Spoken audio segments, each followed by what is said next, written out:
বিনোদন অনুপমের পিস্তত ভাই, বিনোদন অনুপমের কেমন ভাই, বিনোদন অনুপমের পিস্তত ভাই। হ্যাঁ বল। হ্যাঁ কি রে, কি করস? না কিছু না, শুয়ে শুয়ে রিলস দেখ। রিলস দেখস? আমি তো ভাবতেছি তুই মনে হয় পড়তেছ। কি পড়তেছে নাকি? পাগল তুই, 2 দিন পর পরীক্ষা, এখন পরে কি আমি বই শেষ করতে পারবো নাকি? এখন পড়লে কোনো লাভ আছে? হ্যাঁ হ্যাঁ, আমিও তো ওইটাই তুই বলি। তো মনে হয় তাও কিছু কিছু পড়িস, আমি তো কিছুই পড়ি না। না না, আমিও পড়ি না। এখন পরে বই শেষ করা যাবো নাকি? হ্যাঁ এখন পড়লে কোনো লাভ নাই, এখন পরে কি বই শেষ করা যাবো? হ্যাঁ হ্যাঁ রিলস দেখ, আমি রিলস দেখতেছি তো সারাদিনই রিলস। হ্যাঁ, আমিও। রিলস দেখ, আমি তো তোর ওই যে রিলস পাঠাচ্ছিলাম ওইগুলো কি দেখলি? না তো। ওইগুলো দেখ, সেই মজা পাইবি। হ্যাঁ তাই নাকি? হ্যাঁ হ্যাঁ দেখতে হবে তাহলে।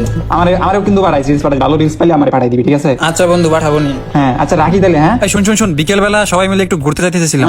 কি বলিস? হ্যাঁ বিকেল বেলা সবাই মিলে তো ঘুরতে যাওয়া যায়। হ্যাঁ কিন্তু যাওয়া যায়, কিন্তু আমার একটু বাড়িতে কাজ আছে বিকেলে, বুঝলি? নাইলে আমি 100% শিওর তোদের সাথে। কি বলিস, তোরা সারা গিয়ে তো ভালো লাগবে না। হ্যাঁ একটু কাজ আছে, অনকার নাইলে তো চাইতেন। হ্যাঁ, ভাবছিলাম সবাই একসাথে যাবো। তোরা যা, প্যারা নাই, চিল চিল চিল কর, ঘোরাফেরা কর, কোনো প্যারা নাই। আচ্ছা, অন্য একদিন তাহলে। হ্যাঁ রাখি তাহলে। হ্যাঁ হ্যাঁ আইসে 2 দিন পর পরীক্ষা, তোমরা কোনো আন্দাজ পাও না। হ্যাঁ আমার তো তোমাদের সাথে তাল মিলালে চলবে না, আমার পরে যে করে হোক পাস করতে। হরিশ কোথায় কাজ করতে? হরিশ কান করে बड़ा हरामी हो बेटा।